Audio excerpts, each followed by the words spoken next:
Hello all of you, मैं नीश गुप्ता आप सभी का स्वागत करता हूं द सीजीपीएससी कोच में। सहायक विकास विस्तार अधिकारी एडीओ को लेकर के लाइव क्लासेस के माध्यम से कंप्लीट सिलेबस की तैयारी हम करते आ रहे हैं, जिसके अंतर्गत संविधान, ग्रामीण विकास और ग्राम पंचायत का कोर्स कंप्लीट हो चुका है और आजीविका के अंतिम पड़ाव पर अभी हम चल रहे हैं। और साथ ही एडीओ कंप्लीट सिलेबस और ADO objective the CGPSC coach के नाम से बुक आपको अवेलेबल कराई गई है, जो कि आपके निकटतम बुक स्टोर में उपलब्ध है। इस बुक के माध्यम से आप जो रिकॉर्डेड क्लासेस हैं, जो कि लाइव में कंप्लीट होकर यूट्यूब पर रिकॉर्डेड अपलोड हैं, द सीजीपीएससी कोच के प्लेलिस्ट में जाकर आप देखेंगे तो प्लेलिस्ट में हमारी सारी क्लासेस आपको अपलोडेड मिलेंगी। उसमें फोल्डर बना हुआ है संविधान, ग्रामीण विकास, ग्राम पंचायत, आजीविका, इस तरह से। तो बुक और लाइव क्लास या रिकॉर्डेड क्लास जो हमारे यूट्यूब है, दोनों को किताब के साथ मिलाकर स्टडी करें और ऑब्जेक्टिव क्वेश्चंस को आप सॉल्व करते हैं तो 100% आपकी तैयारी हो जाए। आज का जो हमारा टॉपिक है वो है बाजार। आजीविका के पाठ्यक्रम के अंतर्गत अंतिम पड़ाव पर है अभी हम हैं। तो आजीविका के बाजार के बाद पशु उत्पाद प्रबंधन, पशुधन के ऊपर हम और बातचीत करेंगे, फिर हमारा आजीविका का कोर्स कंप्लीट हो जाएगा। तो चलिए आज का टॉपिक स्टार्ट करते हैं। और आज का हमारा टॉपिक है बाजार। दूसरे शब्दों में इसको मार्केट के नाम से इंग्लिश में प्रोनाउंस किया जाता है, जिससे आप भली भांति परिचित हैं। बाजार से व्यक्ति का जीवन परे नहीं है, हमारा समाज बाजार से अलग नहीं है, समाज का एक हिस्सा है बाजार। ग्रामीण क्षेत्र में जैसे आप रहते हैं तो आपने साप्ताहिक बाजार का रूप देखा होगा, जहां पर सप्ताह में एक दिन सब्जी वगैरह सब कुछ मिलता है और एक निश्चित स्थान होता है, एक निश्चित समय होता है। हम उस स्थान में, उस समय में जा करके जो भी मूलभूत आवश्यकता की चीजें हैं, जैसे कि सब्जी वगैरह हुआ, कुछ बर्तन हुए, कुछ कपड़े हुए या अन्य कुछ चीजें वगैरह है, वो सब वहां से ले लेते हैं। यदि आप शहर में रहते हैं तो शहर में तो बाजार प्रतिदिन मिलता है, ठीक है, डेली बाजार लगते हैं। एक सब्जी मार्केट अलग होगा तो कपड़ा मार्केट अलग होगा, तो सराफा मार्केट अलग होगा, ऐसा करके अलग अलग मार्केट के रूप देखने को मिलते हैं। तो बाजार की जब बात होती है तो बाजार आप किसी भी प्रकार का लीजिए, बाजार में दो तीन चीजें मूलभूत रूप से आ जाती है। एक क्रेता, दूसरा विक्रेता और वस्तु। बेचने वाला, खरीदने वाला, किसको? वस्तु को। लेकिन कहाँ? तो किसी स्थान पर, किसी स्थान पर। कहाँ बेचने वाला, खरीदने वाला?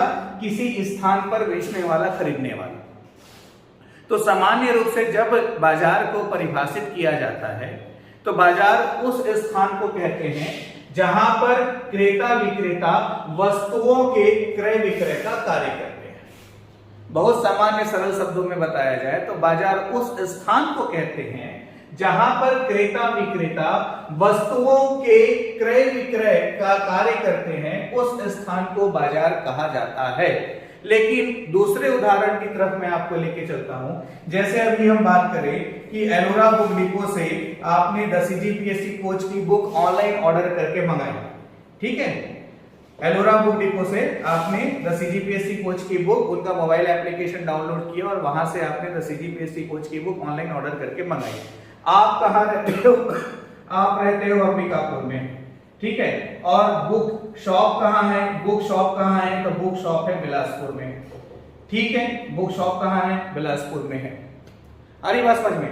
तो यहां पे भी वस्तु का क्रय हुआ है, वस्तु खरीदी है, बुक खरीदी है आपने। लेकिन अब अंबिकापुर से बिलासपुर की जो पूरी डिस्टेंस है, जो दूरी है, उसको पूरा का पूरा तो मार्केट नहीं कहेंगे, उसको पूरा का पूरा तो बाजार नहीं कहेंगे, है ना भाई। तो इसलिए क्रेता और विक्रेता वस्तुओं के क्रय विक्रय जिस स्थान पर करते हैं, उस स्थान को बाजार कहकर बाजार को सीमित नहीं किया जा सकता। मैं आपको ये बताना चाह रहा था, ठीक है।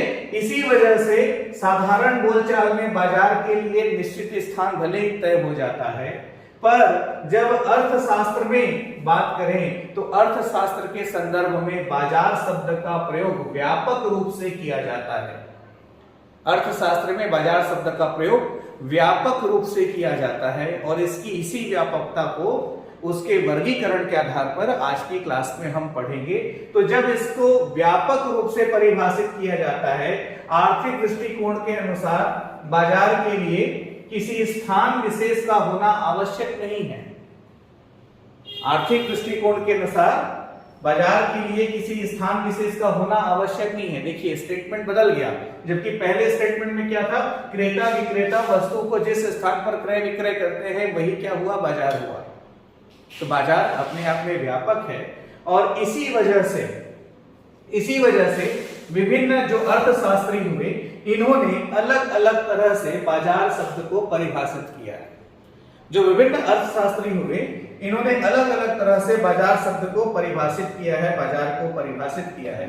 तो इसके ऊपर अभी हम बात करेंगे। ध्यान रखिएगा, ये वाला जो पार्ट है ये थोड़ा सा क्वेश्चन कैरी कर सकता है कि यहाँ पर पूछ देगा एग्जाम में कि चैपमैन के अनुसार बाजार से क्या अभिप्राय है, चैपमैन के अनुसार बाजार से क्या अभिप्राय है, इस तरह से पूछ देगा। आ रही बात समझ में? तो चैपमैन के अनुसार बाजार शब्द से आप क्या समझते हो?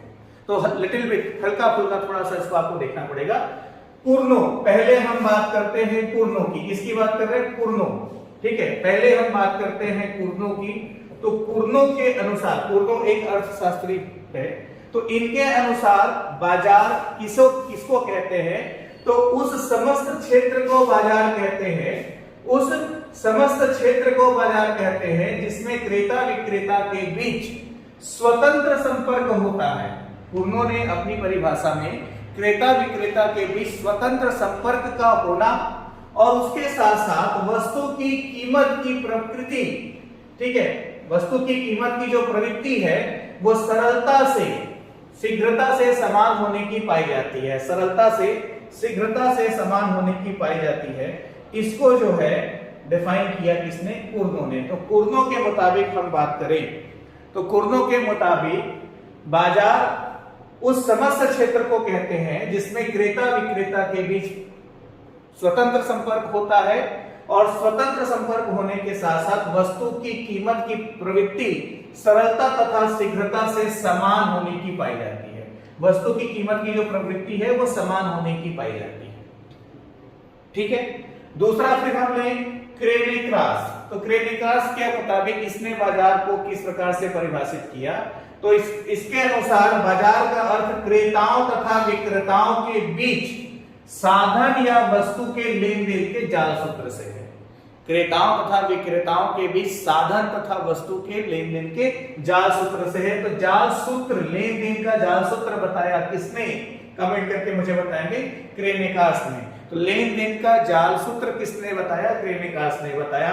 फिर प्रोफेसर मेयर्स की हम बात करें तो प्रोफेसर मेयर्स के मुताबिक यहां पर भी क्रेता और विक्रेता का परस्पर संपर्क इन्होंने बताया, वह क्षेत्र जिसमें विनिमय होता है वो बाजार कहलाता है। क्रेता विक्रेता के बीच परस्पर संपर्क हो और वह क्षेत्र जहां विनिमय होता है वो बाजार कहलाता है, ऐसा प्रोफेसर मेयर्स का कहना है। जबकि चैपमैन की हम बात करें तो चैपमैन के अनुसार स्थान विशेष से ना होकर वस्तु तथा विक्रेताओं से होता है। बाजार का शब्द का जो आशय है वो स्थान विशेष से ना होकर वस्तु तथा विक्रेताओं से होता है, जो एक दूसरे के प्रत्यक्ष रूप में प्रतिस्पर्धा करते हैं, जो एक दूसरे के प्रत्यक्ष रूप में प्रतिस्पर्धा करते हैं। ये चैपमैन के अनुसार है। ठीक है, तो देखें चैपमैन ने क्या कह दिया कि स्थान विशेष से न होकर वस्तु तथा विक्रेताओं से होता है, पर एक प्रमुख बात इन्होंने कही, एक दूसरे के प्रत्यक्ष स्पर्धा में रहते हैं। मतलब ये आपस में प्रतिस्पर्धा करते हैं, आपस में कंपटीशन इनका होता है, क्रेता विक्रेता वगैरह का। ये बात चैपमैन ने कही। दूसरा स्टोनियर एवं हेग की हम बात करें तो स्टोनियर एवं हेग ने बाजार से ऐसे संगठन को बाजार कहा है जहां पर किसी वस्तु के क्रेता एवं विक्रेता एक दूसरे के संपर्क में रहते हैं, एक दूसरे के संपर्क में रहते हैं। इस तरह से स्टोनियर एवं हेग ने डिफाइन किया, स्टोनियर एवं हेग ने परिभाषित किया। ठीक है, ये जो कुछ भी मैं आपको बता रहा हूं ये आपकी बुक में ऑलरेडी मेंशन्ड है, रिलैक्स रहिए। ठीक है, नोट करने की जरूरत नहीं है। तो ये एक पार्ट होता है डेफिनेशन ऑफ मार्केट, बाजार की परिभाषा को लेकर के। यहां से बहुत ज्यादा क्वेश्चन या पोषक बनने के चांसेस बहुत कम है, ये ध्यान रखिएगा। डेफिनेशन बताने के लिए चीजें आपको एक्सप्लेन की गई हैं। अगले बिंदु में हम बात करें बाजार के प्रमुख तत्व की, तो बाजार के प्रमुख तत्व क्या क्या हैं, ये जानना समझना जरूरी है। तो बाजार के प्रमुख तत्व की हम बात करें तो देखिए, बाजार की विशेषता या उसके तत्व के अंतर्गत क्या क्या शामिल है। बहुत सामान्य सी बात है, बाजार में वस्तु को खरीदा या बेचा जाएगा तो पहली आवश्यकता हो जाती है एक वस्तु। पहली आवश्यकता हो जाती है एक वस्तु जिसको खरीदा या बेचा जाएगा। ठीक है, तो वस्तु प्रमुख तत्व में शामिल है। तो दूसरा है क्षेत्र। तो अर्थशास्त्र के मुताबिक हम बात करें तो बाजार का कोई विशिष्ट स्थान नहीं होता, बल्कि इसका जो है यह एक विस्तृत क्षेत्र है, विस्तृत है, फैला हुआ है ना भाई। तो क्षेत्र को लेकर के बात करें तो वस्तु विशेष क्रेता तथा विक्रेता अलग अलग क्षेत्रों में फैले रहते हैं, विस्तारित रहते हैं। इनका ट्रांसपोर्टेशन वगैरह होता है, वस्तु का ट्रांसपोर्टेशन के साथ भी मार्केटिंग होती है, सेलिंग होती है, परचेसिंग होती है। ठीक है, तो फिर देखिए क्रेता और विक्रेता। वस्तु को यदि खरीदने वाला नहीं होगा तो बेचने वाला क्या करेगा। तो क्रेता और विक्रेता, खरीदने और बेचने वाले के बिना बाजार का बनना संभव नहीं है। मान लो कोई व्यक्ति अपने जानवर को बेचने के लिए जानवर वाले बाजार में लेके जाता है, तो उस जानवर को कोई खरीदने वाला आएगा तभी फिर वो मार्केट बन पाएगा, तभी वो बाजार का रूप ले पाएगा। तो क्रेता विक्रेता भी प्रमुख तत्व हैं। उनकी अनुपस्थिति में, वस्तु और क्रेता विक्रेता की अनुपस्थिति में बाजार की कल्पना भी नहीं की जा सकती। ठीक है, फिर देखिए स्वतंत्र प्रतियोगिता बाजार का प्रमुख तत्व है। तो स्वतंत्र प्रतियोगिता के अंतर्गत जब तक बाजार में स्वतंत्र प्रतियोगिता नहीं होगी तब तक बाजार को अपूर्ण माना जाएगा। ठीक है, तो स्वतंत्र प्रतियोगिता के बिना बाजार का होना संभव नहीं है। तो स्वतंत्र प्रतियोगिता भी मूल तत्व है। फिर एक मूल्य, एक कीमत भी उतना ही आवश्यक है। अब यहां पर क्या होता है, यदि कोई वस्तु अलग अलग शॉप में एक ही कीमत पर मिल रही है तो यहां पर फिर जो विक्रेता है उसका व्यवहार मायने रखता है। फिर अधिकतर जो बिजनेस है बाजार की जब हम बात करें तो फिर यहां पर कैश में मिल रहा है कि उधारी में मिल रहा है। आ रही बात समझ में। तो बाजार के मूल तत्व में मूल्य भी बहुत मायने रखता है। तो एक मूल्य का होना बड़ी बात होती है, पर कंपटीशन में अब पूरा का पूरा मार्केट व्यवहार से ही नहीं चलाया जा सकता। निश्चित तौर पे आप सब्जी लेने गए हैं तो जहां पे आलू 5 रुपये कम प्रति किलो मिलेगा और यदि आलू की क्वालिटी सेम है तो आप प्रयास करोगे 5 रुपए कम वाला ही ले। इवन ऐसा देखने को मिलता है कि यदि क्वालिटी थोड़ी खराब भी है तो क्वालिटी से कंप्रोमाइज करते हुए सस्ता खरीदने की प्रवृत्ति लोगों में ज्यादा होती है। ठीक है, तो एक मूल्य, बाजार में स्वतंत्र प्रतियोगिता होनी चाहिए। फिर एक मूल्य की बात करें तो क्रेता और विक्रेताओं के बीच प्रतियोगिता होती है, तब वस्तुओं में मूल्य समान होने की प्रवृत्ति पाई जाती है। ठीक है, यदि मूल्य में विभिन्नता पाई जाएगी तो निश्चित तौर पर जहां पर प्राइस कम है वहां पर वस्तु की खरीदी ज्यादा होगी। ठीक, बाजार का पूर्ण ज्ञान होना भी बाजार का प्रमुख तत्व है। ठीक है, जैसे कि आपने किसी बिजनेस को ओपन किया, सपोज दैट उदाहरण के लिए लें कि आपने एक क्या बोलना चाहिए फूड बिजनेस स्टार्ट किया, मिक्सचर बना करके आप सप्लाई करना चाहते हैं। लेकिन पहला ज्ञान जरूरी है कि मिक्सचर बनाना कैसे है, तो उसके साथ साथ उसकी पैकिंग से लेकर के उसकी मार्केटिंग ज्यादा मायने रखती है। उसकी पैकिंग से लेकर के उसकी मार्केटिंग ज्यादा मायने रखती है, क्योंकि ग्राहक को आपके प्रोडक्ट के बारे में पता चलेगा, आपके बनाए हुए मिक्सचर को टेस्ट करेगा, उससे वो प्रभावित होगा, उसको वो पसंद आएगा, तब तो उसको वो खरीदेगा। तो यहां पर जिस एरिया में आप रहते हैं उस एरिया के लोगों का टेस्ट कैसा है, उनको किस तरह का खाद्य पदार्थ खाना पसंद है ना भाई। तो बाजार का पूर्ण ज्ञान होना भी बाजार के लिए बहुत आवश्यक है। फिर दूसरा इंपॉर्टेंट पार्ट हो जाता है प्राइसिंग, कि वही प्रोडक्ट दूसरे कंपनीज के द्वारा किस प्राइस में दी जा रही है।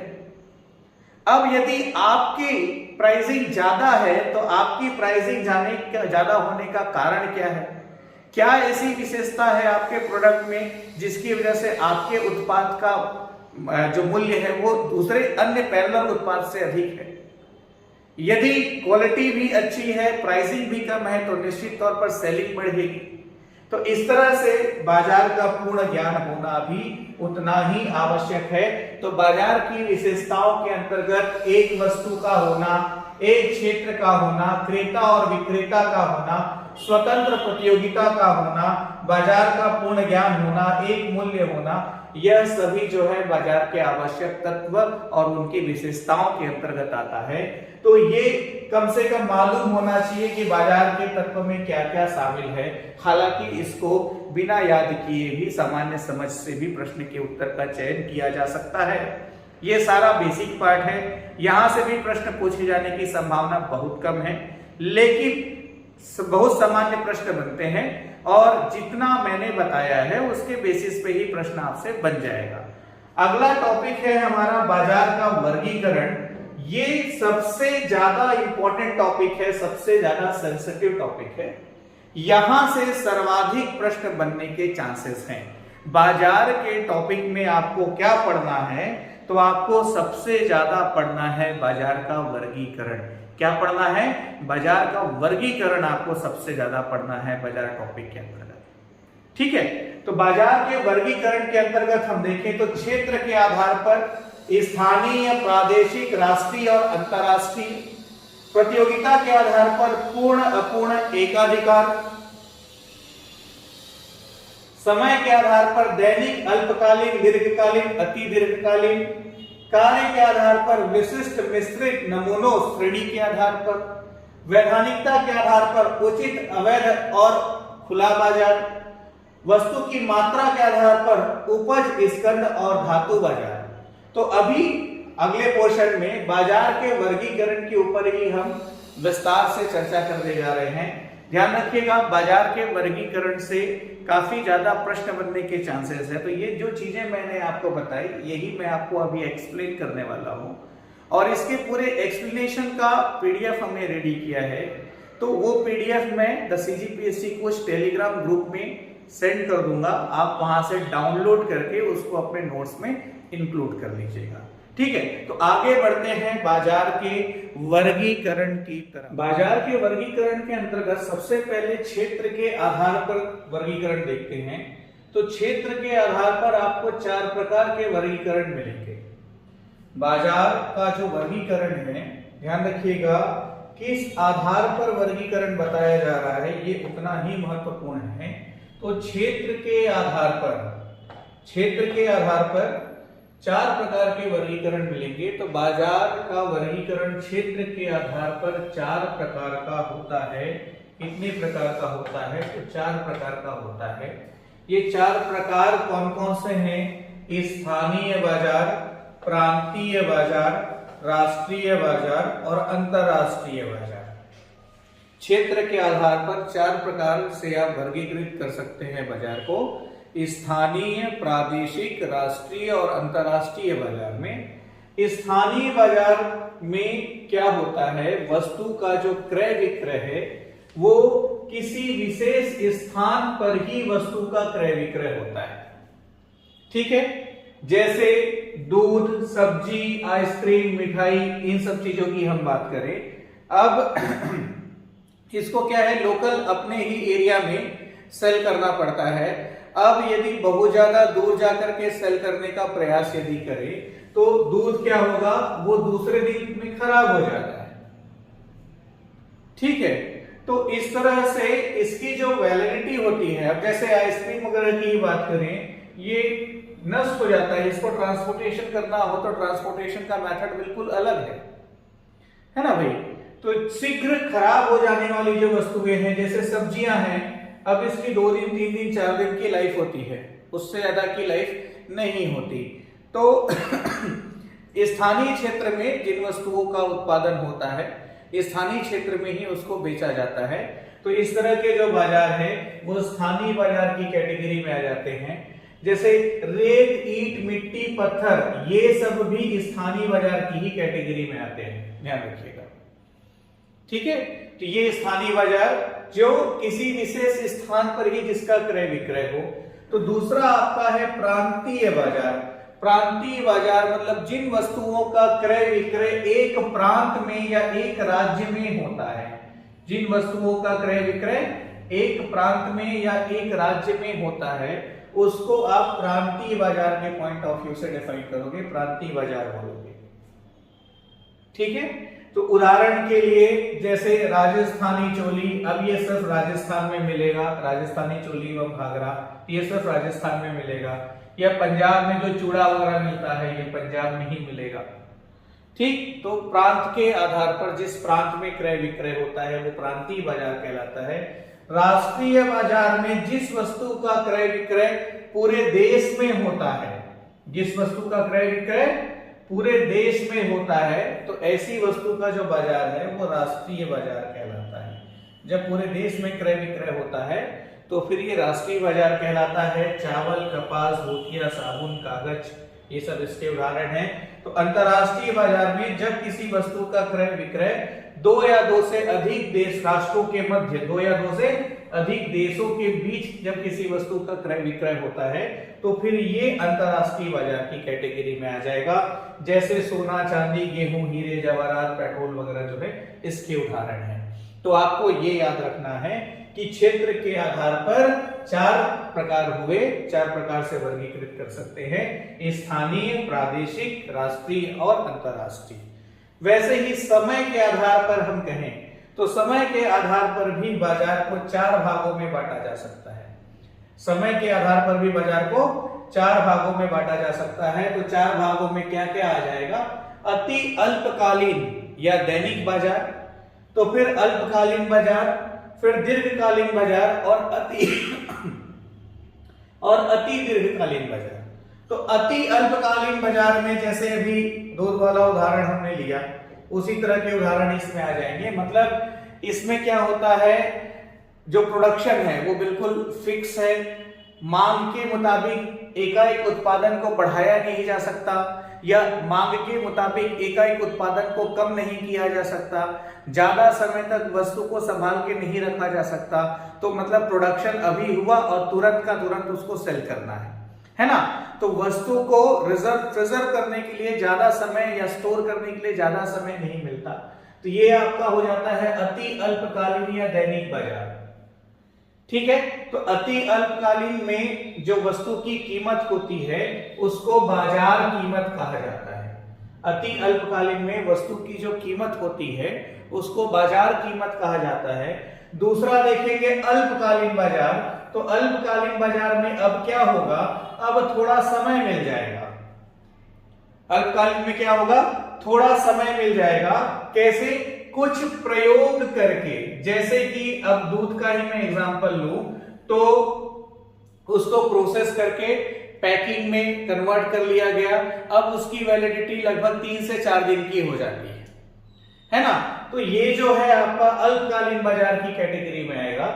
और यहां पर क्या है, जो मांग और उत्पादन वगैरह है या मांग के साथ जो पूर्ति है इसको बहुत ज्यादा तो नहीं बढ़ाया जा सकता पर थोड़ा बहुत कवर किया जा सकता है, कुछ पॉसिबिलिटीज होती है ना भाई। तो अल्पकालीन बाजार में वस्तु की जो कीमत है वो उप सामान्य कीमत कहलाती है। अल्पकालीन बाजार में जो वस्तु की कीमत है वो उप सामान्य कीमत, सब नॉर्मल प्राइस के नाम से जानी जाती है। फिर अगला आपका होता है दीर्घकालीन बाजार।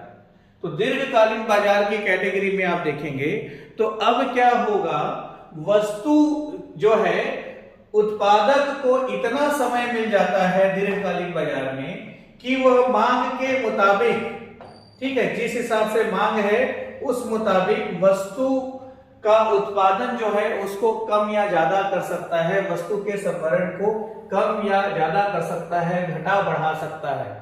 उसके लिए कारखाने वगैरह स्थापित कर सकता है, मशीनें लगा सकता है, इतना समय मिल जाता है। ठीक है, इस तरह का जो बाजार है वो दीर्घकालीन बाजार होता है ना भाई। तो दीर्घकालीन बाजार में वस्तु की जो कीमत होती है वो सामान्य कीमत कहलाती है। दीर्घकालीन बाजार में वस्तु की जो कीमत होती है वो सामान्य कीमत कहलाती है। दीर्घकालीन बाजार में वस्तु की जो कीमत होती है वो सामान्य कीमत कहलाती है, ध्यान रखिएगा।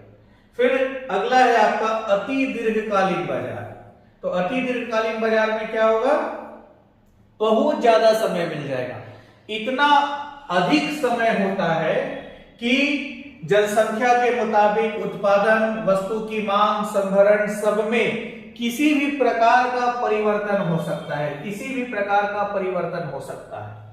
ठीक है, तो इस तरह का जो बाजार होगा वो अति दीर्घकालीन बाजार होगा। अति दीर्घकालीन बाजार में इतना समय मिलता है कि वस्तु की मांग, संभरण, जनसंख्या, उत्पादन, इन सभी में परिवर्तन करने का समय मिल जाता है। और दीर्घकालीन बाजार में जो वस्तु की कीमत होती है वह अति दीर्घकालीन कीमत के नाम से जानी जाती है। ठीक है, दीर्घकालीन बाजार में वस्तु की जो कीमत होगी वो अति दीर्घकालीन वस्तु की अति दीर्घकालीन कीमत के नाम से जानी जाती है। ये आपको ध्यान में रखना है कि अति दीर्घकालीन बाजार, जैसे दीर्घकालीन बाजार में वस्तु की कीमत सामान्य कीमत के नाम से जानी जाती है, तो अति दीर्घकालीन बाजार में वस्तु की कीमत अति दीर्घकालीन कीमत के नाम से जानी जाती है। और ये बात समझ में। अगले प्रकार में हम बिक्री के आधार पर देखें, तो बिक्री के आधार पर भी बाजार को 4 प्रकार में बांटा गया है। बिक्री के आधार पर भी बाजार को 4 प्रकार में बांटा गया है।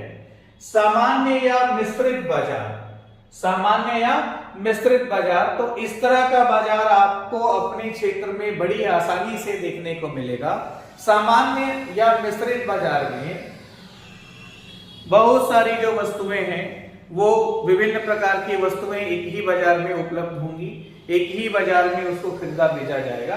तो सामान्य बाजार के अंतर्गत बहुत सारे अनेक वस्तु जो है वो एक साथ खरीदे बेचे जाते हैं, ये आ जाता है। विशिष्ट बाजार में क्या होता है, कोई स्पेसिफिक ऑब्जेक्ट, कोई विशेष वस्तु या एक ही प्रकार की वस्तु का क्रय विक्रय होता है।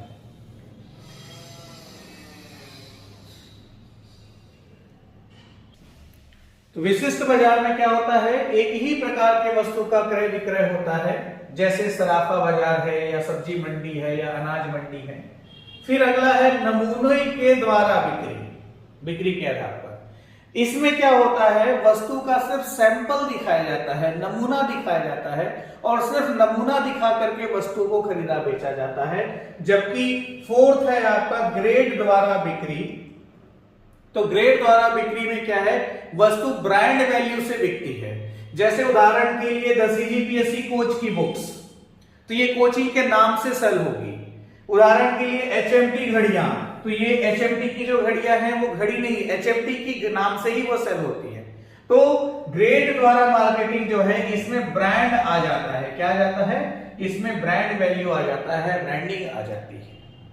अरे बात समझ में। तो बिक्री के आधार पर ये 4 प्रकार हुए, सामान्य या मिश्रित बाजार, विशिष्ट बाजार, नमूने के द्वारा बिक्री और ग्रेड द्वारा। फिर बिक्री की मात्रा के आधार पर, तो मात्रा के आधार पर बाजार 2 प्रकार के होते हैं, फुटकर और थोक, या इसी को फुटकर और चौक बाजार भी कहते हैं। फुटकर बाजार में वस्तु की थोड़ी थोड़ी मात्रा में क्रय विक्रय होता है, जबकि थोक बाजार में वस्तु की बड़ी मात्रा में क्रय विक्रय होता है। ठीक है, जस्ट लाइक जैसे हमसे 1000 बुक किसी बुक स्टोर में ली तो वो थोक मार्केटिंग हुई, और आपने वहां से एक बुक खरीदी, वो फुटकर मार्केटिंग हुई। ठीक है, वैधानिकता के आधार पर कहें तो ये 3 प्रकार में डिवाइड हो जाता है। एक है आपका वैध बाजार। तो वैध बाजार जो है ना, सरकारी नियमों के मुताबिक चलता है। वैध बाजार, लीगल मार्केट जो है, ये सरकारी नियमों के मुताबिक चलता है। तो वैध बाजार में क्या होता है, सरकारी नियमों के अनुसार वस्तु की खरीदी बिक्री होती है। वैध बाजार में सरकारी नियमों के अनुसार वस्तु की खरीदी बिक्री होती है, जबकि अवैध बाजार या चोर बाजार या काला बाजार में सरकारी नियमों के विपरीत खरीदी बिक्री होती है, मतलब वस्तु का जो क्रय विक्रय है वो सरकारी नियमों के अनुसार नहीं किया जाता, ये आपका अवैध बाजार है। ठीक है। वैसे ही हम देखें खुला बाजार, तो खुला बाजार में किसी भी प्रकार का सरकारी नियंत्रण नहीं होता। थोड़ा सा अंतर है, समझिएगा। वैध बाजार में सरकारी नियमों के मुताबिक खरीदी बिक्री होगी, जबकि अवैध बाजार में सरकारी नियमों के मुताबिक व्यापार नहीं होगा, और खुले बाजार में सरकारी नियमों की आवश्यकता ही नहीं होगी, मतलब सरकारी नियंत्रण इसमें नहीं होगा। ठीक है। वैधानिकता के आधार पर 3 प्रकार हुआ। फिर प्रतियोगिता के आधार पर हम बात करें तो प्रतियोगिता के आधार पर पूर्ण बाजार, अपूर्ण बाजार और तीसरा है एकाधिकार बाजार। प्रतियोगिता के आधार पर पूर्ण बाजार, अपूर्ण बाजार और एकाधिकार बाजार, ये 3 प्रकार प्रतियोगिता के आधार पर हो जाते हैं। तो प्रतियोगिता के आधार पर जो विशेषताएं हैं, ये जैसे पूर्ण बाजार, अपूर्ण बाजार की जो विशेषताएं हैं वो आपको जरूर एग्जाम के लिए याद रखना है। तो पूर्ण बाजार में क्या होता है, वस्तु के क्रेता और विक्रेता अधिक मात्रा में होते हैं, मतलब वस्तु को खरीदने और बेचने वाले लोगों की संख्या ज्यादा होती है, और इन क्रेता तथा विक्रेताओं के मध्य पूर्ण प्रतियोगिता पाई जाती है। पूर्ण बाजार में खरीदने बेचने वालों की संख्या पर्याप्त होती है, प्रतियोगिता पर्याप्त पाई जाती है, और क्रेता तथा विक्रेता को बाजार का पूर्ण ज्ञान होता है, वस्तु विशेष और स्थान का पूर्ण ज्ञान होता है कि कौन सी वस्तु किस स्थान पर किस प्रकार से बिक रही है, किस कीमत पर बिक रही है, उसके मुताबिक जो है वो वस्तु की कीमत का निर्धारण करता है। लगभग वस्तु की जो कीमत है वो सभी जगह एक समान होती है, सभी जगह वस्तुएं जो है वो एक ही समान होती है, उनकी जो पैकिंग है, उनके जो रंग है, गुण है, वो भी सब एक ही तरह के पाए जाते हैं। ठीक है। क्रेता वस्तु को उस स्थान से खरीदता है जहां पर, उस विक्रेता से खरीदता है जहां पर कम से कम कीमत पर वस्तु मिलती है। ठीक है।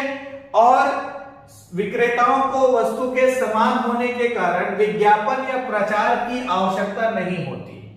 तो ये पूर्ण बाजार है। पूर्ण बाजार जो है सकारात्मक पहलुओं के साथ होता है, जबकि जो अपूर्ण बाजार है, तो पूर्ण बाजार में जो भी विशेषताएं हैं उसको जस्ट आप पलट दीजिए, अपोजिट कर दीजिए, तो फिर वो सब अवेलेबल हो जाएगा किसके लिए, अपूर्ण बाजार में। मतलब अपूर्ण बाजार में क्रेता विक्रेता की संख्या पर्याप्त नहीं होगी, वस्तु की कीमत एक समान नहीं होगी, मार्केटिंग वगैरह की जरूरत पड़ेगी, सभी जगह एक समान वस्तुएं नहीं मिलेगी, उसकी पैकिंग वैकिंग वो सब में डिफरेंसेस आएगा।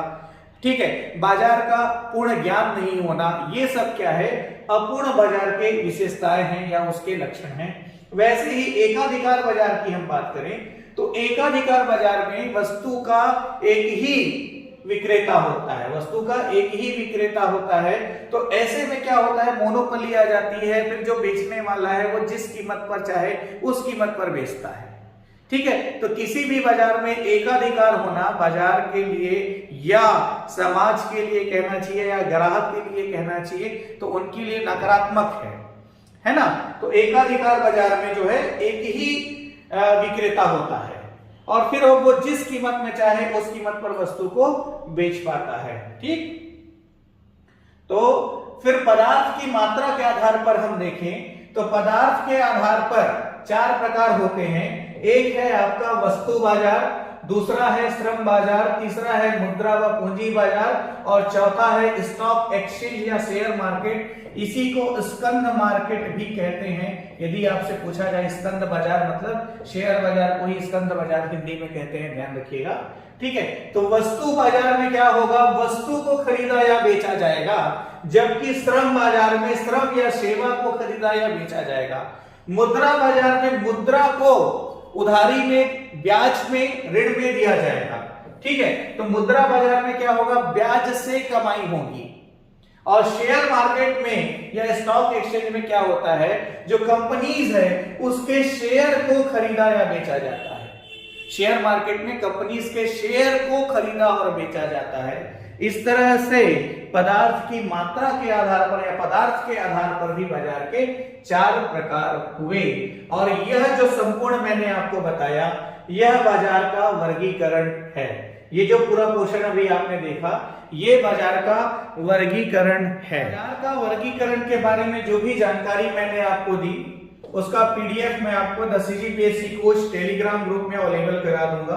तो यदि आपने the CGPSC coach Telegram group नहीं ज्वाइन किया है तो जरूर ज्वाइन करें, और गूगल प्ले स्टोर से द सीजीपीएससी कोच जरूर ऐप डाउनलोड करें, the CGPSC coach app download करें, ठीक है, क्योंकि अभी जो लाइव क्लासेस स्टार्ट होनी है वो एप्लीकेशन में भी अवेलेबल होगी, तो ऐप आप जरूर डाउनलोड करके रखें। टेस्ट सीरीज वगैरह भी आपको एप्लीकेशन के ही माध्यम से उपलब्ध कराया जाएगा। इसके अलावा 3 महत्वपूर्ण तथ्य हैं, बहुत ज्यादा इंपॉर्टेंट है, ये तीनों लाइन ध्यान रखिएगा, ये आपको याद रखना है। जो मांग वक्र है वो हमेशा उपभोक्ता के दृष्टिकोण पर आधारित होता है। मांग वक्र किस पर आधारित होता है, कमेंट करके मुझे बताइएगा। उपभोक्ता के दृष्टिकोण पर मांग वक्र आधारित होता है। फिर पूर्ति वक्र हमेशा विक्रेता के दृष्टिकोण पर आधारित होता है। पूर्ति वक्र हमेशा विक्रेता के दृष्टिकोण पर आधारित होता है, और बाजार वक्र हमेशा अनुकूलतम बिंदु को खोजता है। बाजार वक्र हमेशा अनुकूलतम बिंदु को खोजता है। बाजार वक्र हमेशा अनुकूलतम बिंदु को खोजता है, ठीक है। तो इस तरह से आज हमारा बाजार वाला टॉपिक कंप्लीट हुआ। आजीविका के अंतर्गत एक टॉपिक हमारा और बचता है, पशुधन उत्पाद तथा प्रबंध। तो इसका भी जो कंटेंट है ये आपको रिकॉर्ड करके YouTube में कल तक अवेलेबल करा दिया जाएगा, और फिर आजीविका का पोर्शन हमारा कंप्लीट हो जाएगा। और उसके बाद जो सीजीपीएससी प्री और मेंस की लाइव क्लासेस होनी है उसकी कंप्लीट जानकारी आपको 4 जुलाई को उपलब्ध कराई जाएगी, और 11 जुलाई से उसकी क्लासेस हम स्टार्ट करेंगे। तो आज के लिए इतना ही। Wish you all the best. जो भी इंस्ट्रक्शंस दिए जा रहे हैं उसको फॉलो करते हुए अच्छी तैयारी करें, और एडीओ ऑब्जेक्टिव जो बुक है याद रखें, 2 से 3 बार उसकी प्रैक्टिस करनी है आपको हर हाल में। और किसी भी प्रश्न में कोई डाउट होता है तो उस प्रश्न का फोटो खींचकर जो the CGPSC coach Telegram group है उसमें भेजें अपने डाउट के साथ, तो आपका डाउट वहां पर क्लियर कर दिया जाएगा। Wish you all the best. अगले लेक्चर में आप लोगों से फिर मुलाकात होगी।